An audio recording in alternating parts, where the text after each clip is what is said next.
selalu berusaha untuk mencari anak masalah sekarang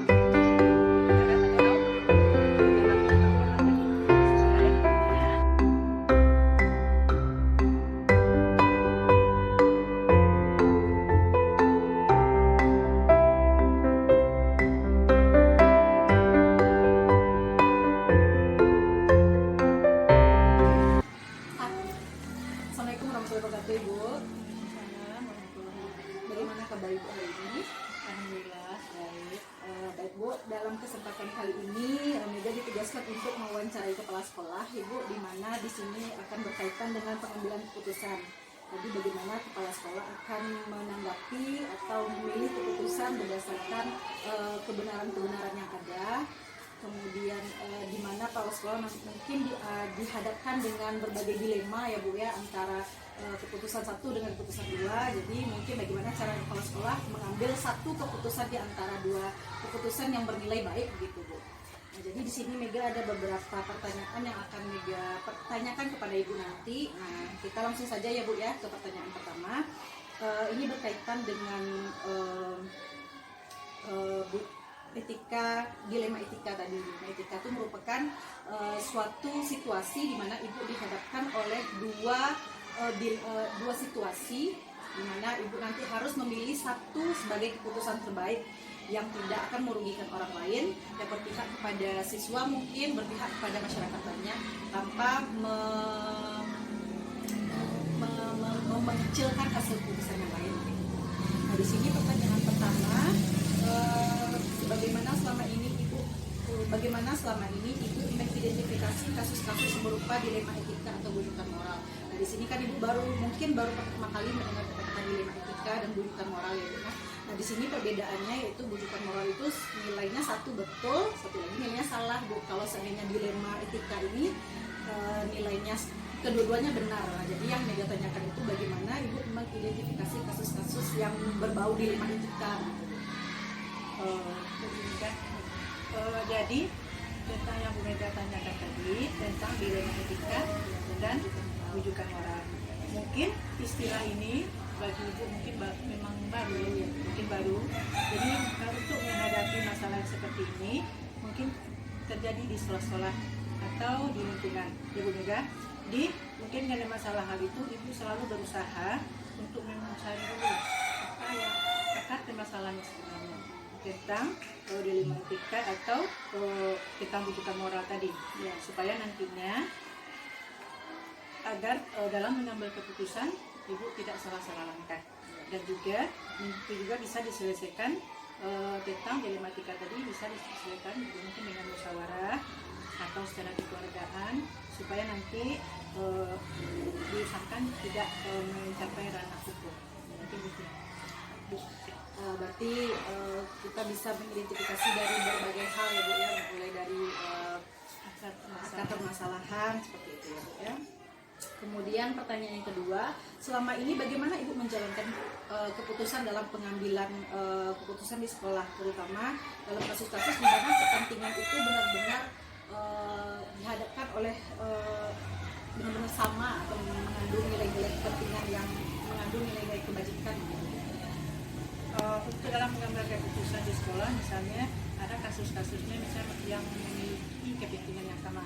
Tentu terlebih dulu Ibu melihat mana keputusan itu yang benar-benar melibatkan orang banyak. Apakah itu tidak melibatkan yang individual, misalnya di sekolah ini ada kepentingan individu sama warga sekolah. Dilihat apa dampaknya nanti, apakah berdampak kepada jangka panjang dan ataupun untuk kepentingan masa depan sekolah selanjutnya. Kira-kira bisa Ibu ceritakan sedikit bagaimana prosedur atau langkah-langkah yang Ibu lakukan untuk hal tersebut? Dalam mengambil keputusan tadi mungkin langkah-langkahnya sebelumnya terlebih dulu tentu Ibu konfirmasi dulu dengan orang-orang yang terlibat dengan masalah tersebut. Mungkin yang terlibat mungkin tidak satu orang saja ya. Jadi banyak orang lain yang juga misalnya tentang mendengarkan atau menyelesaikan masalah kasus di salah seorang murid misalnya. Tentu Ibu dulu bertanya kepada siswa apa akar masalahnya dan juga bertanya kepada guru yang bersangkutan. kesepakatan. Setelah itu baru nanti dicari penyelesaian masalah, baru terakhir dibuat keputusan. Ya, Bu. Berarti ini kalau di dalam pendidikan kami dinamakan ada 9 tahap keputusan. Berarti Ibu sudah melakukan ke 9 tahap tersebut menurut kesimpulan menurut jawaban Ibu barusan. Nah, kita lanjut ke pertanyaan berikutnya, Ibu. Hal-hal apa saja yang selama ini Ibu anggap efektif dalam pengambilan keputusan pada kasus-kasus dilema etika? Dalam permasalahan tadi, contohnya itu terlebih dahulu kita mencari akar permasalahannya, kemudian bertanya kepada pihak terkait, dan juga berdiskusi dengan orang lain. Nanti dalam mengambil keputusan tentu kita bisa memutuskan hal-hal yang objektif. Lanjut ke pertanyaan berikutnya, apa-apa saja tantangan yang selama ini Ibu rasakan selama dalam pengambilan keputusan tersebut? Dalam mengambil keputusan yang menyangkut banyak pihak, pasti ada orang yang suka, ada yang tidak suka. Tapi juga jangan sampai kalah enak selama keputusan yang kita buat itu mementingkan banyak pihak. Jadi pasti itu kita yakin bahwa keputusan itu kita itu benar dan dapat bertanggungjawabkan. Jadi tantangannya justru ada pihak-pihak yang mungkin yang tidak suka, kecewa ya.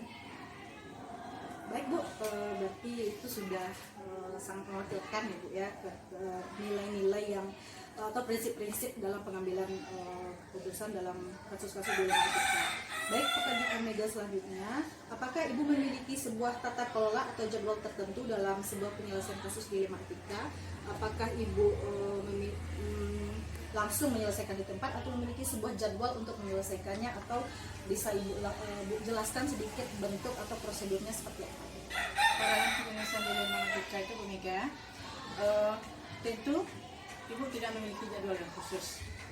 Tapi kalau masalahnya kecil, mungkin bisa diputuskan saat itu. Tapi kalau masalahnya terasa agak berat, mungkin membutuhkan pihak lain, itu didiskusikan dulu, diselesaikan, tidak diselesaikan sehari-hari ini, mungkin bisa untuk besok harinya. Jadi lihat pada masalah jadi kecil atau besarnya. Jangan sampai permasalahan itu berlarut-larut. Jadi kita usahakan yang kecil dan mungkin. Baiklah Ibu, selanjutnya adakah seseorang atau faktor-faktor apa saja selama ini yang mempermudah atau yang membantu Ibu dalam pengambilan keputusan dalam kasus-kasus dilema etika? Tentu kalau dalam mengambil keputusan dilema etika, kalau di sekolah, kalau tentu kita melibatkan guru dan juga nanti bisa orang tua atau komite, bisa juga nanti kalau lebih apalagi bisa melibatkan pengawas atau lebih atasan. Baik Ibu, langsung ke pertanyaan terakhir. Dari semua hal yang telah Ibu sampaikan, pembelajaran apa yang dapat Ibu petik dari pengalaman Ibu sendiri dalam mengambil keputusan terkait dengan dilema etika ini?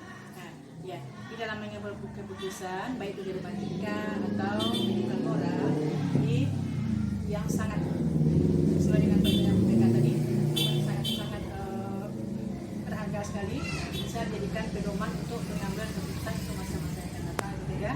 Mungkin nanti kalau misalnya kita akan masalahnya, kalau tidak bisa diputuskan sendiri, maka kita berusaha untuk berkolaborasi dengan guru, dengan komite atau dengan pengawas supaya keputusan kita nanti bisa dipertanggungjawabkan dan tidak terjadi lagi masalah-masalah yang lebih rumit untuk masyarakat. Ibu, mungkin hanya ini kegiatan kita hari ini, kegiatan wawancara kita hari ini. Terima kasih banyak Ibu telah meluangkan waktu Ibu di sela-sela kesibukan Ibu yang padat. Terima kasih Ibu, Mega ucapkan terima kasih banyak. Assalamualaikum warahmatullahi wabarakatuh. Waalaikumsalam.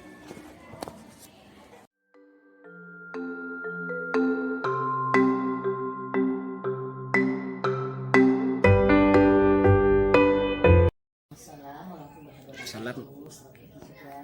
Bagaimana kabar Ibu hari ini? Alhamdulillah.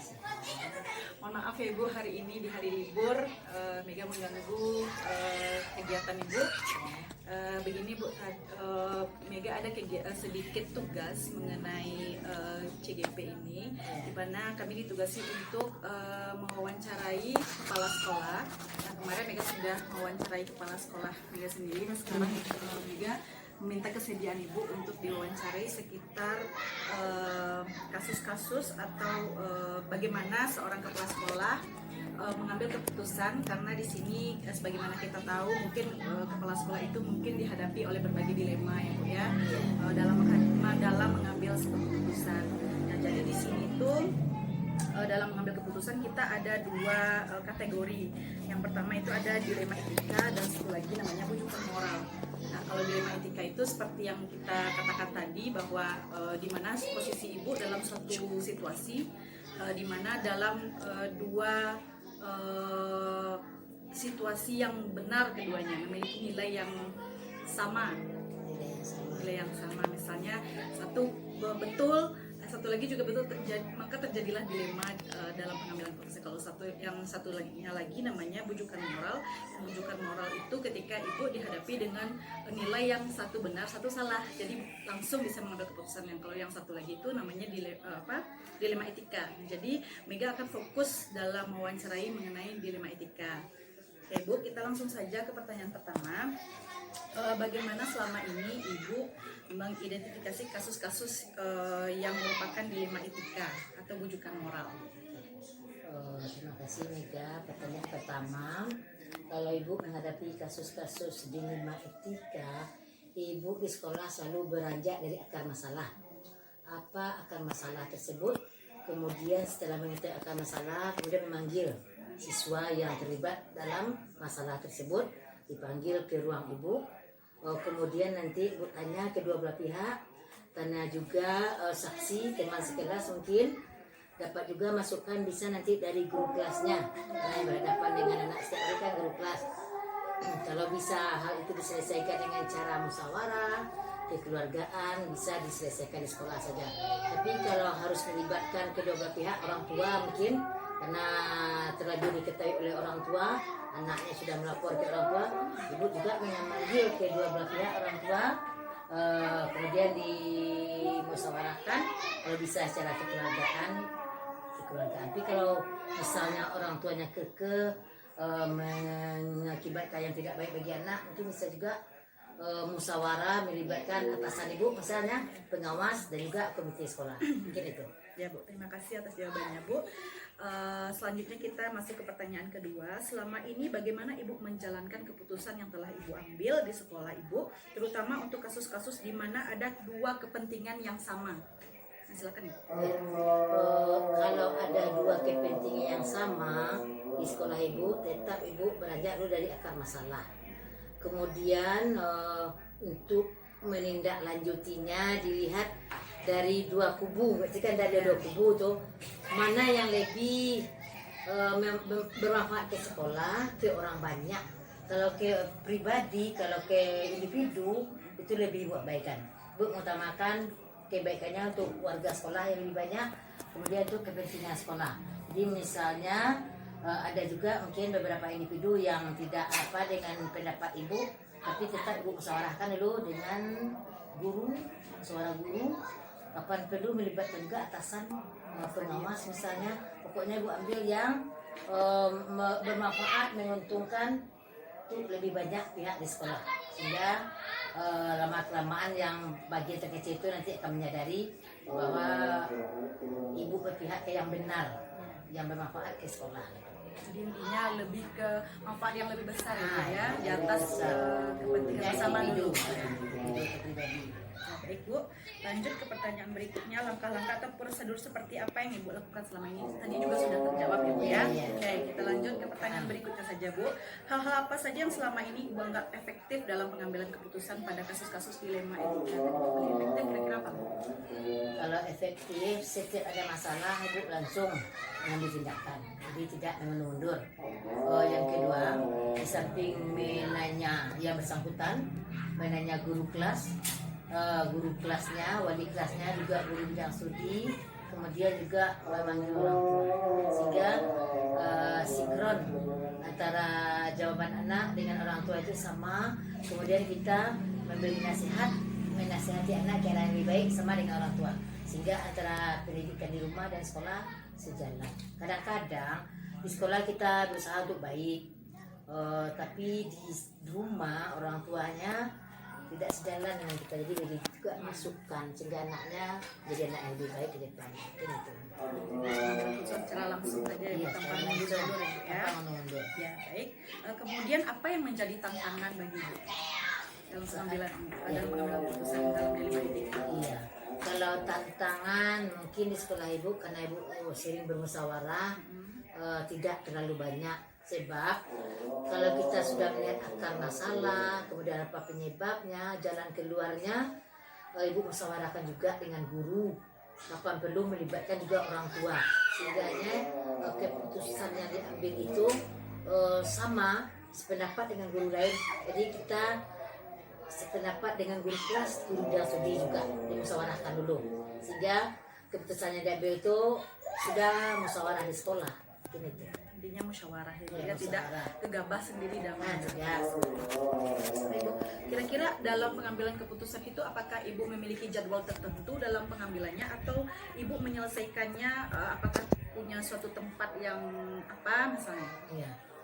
Oh, karena ibu di SD, anak SD ini kan hal-hal yang kecil itu bisa jadi masalah, tapi hal-hal yang kecil itu pun sejenak hilang karena dia anak-anak, tidak ada dendam, tidak ada apa. Jadi setiap ada masalah di sekolah ibu langsung menindaklanjutinya. Misalnya jam istirahat ada masalah, langsung ibu panggil ke ruang ibu, panggil, tanya kedua belah pihak, kemudian tanya juga guru kelas bagaimana kronologisnya tadi. Jadi langsung saat itu ada masalah langsung dituntaskan. Kecuali kalau masalahnya agak besar, mungkin anak cedera atau ada yang berakibat fatal, nah tentu setelah nanti diobati dulu, kemudian sesuai dengan hasil visum nanti bagaimana kedua belah pihak lagi kalau berakibat fatal. Tapi kalau hal kecil biasanya bisa langsung hari itu saja. Berarti tergantung masalahnya ya, Nah, ya. Kalau masalah. kecil bisa langsung, Nah, bisa kalau langsung. misalnya masalahnya agak rumit atau Rumit, besar, mungkin ada kelanjutannya, kita berusaha meredam, tapi kadang-kala orang tua kalau anaknya cedera, luka atau terjatuh, itu dia belum puas, dia ingin mengobati anaknya sampai tuntas dulu, mungkin itu. Selanjutnya, apakah ada seseorang Bu atau faktor-faktor yang selama ini mempermudah atau membantu Ibu dalam pengambilan keputusan? Kalau mengambil keputusan di sekolah, ibu selalu masalah. Jadi ibu dulu setelah tahu akar masalah, kemudian ibu tanya juga ke guru kelas, ke guru bidang studi, guru agama, guru olahraga, kemudian ibu musyawarahkan dengan seluruh warga sekolah. Jadi keputusan yang diambil itu bukan dominan ibu saja. Walaupun ada pendapat ibu lemparkan dulu, bagaimana kalau demikian. Kadang ada juga masukan dari teman, dari guru yang lain, sebaiknya begini ibu, sebaiknya begini, sehingga sekolah kita akan lebih baik ke depannya.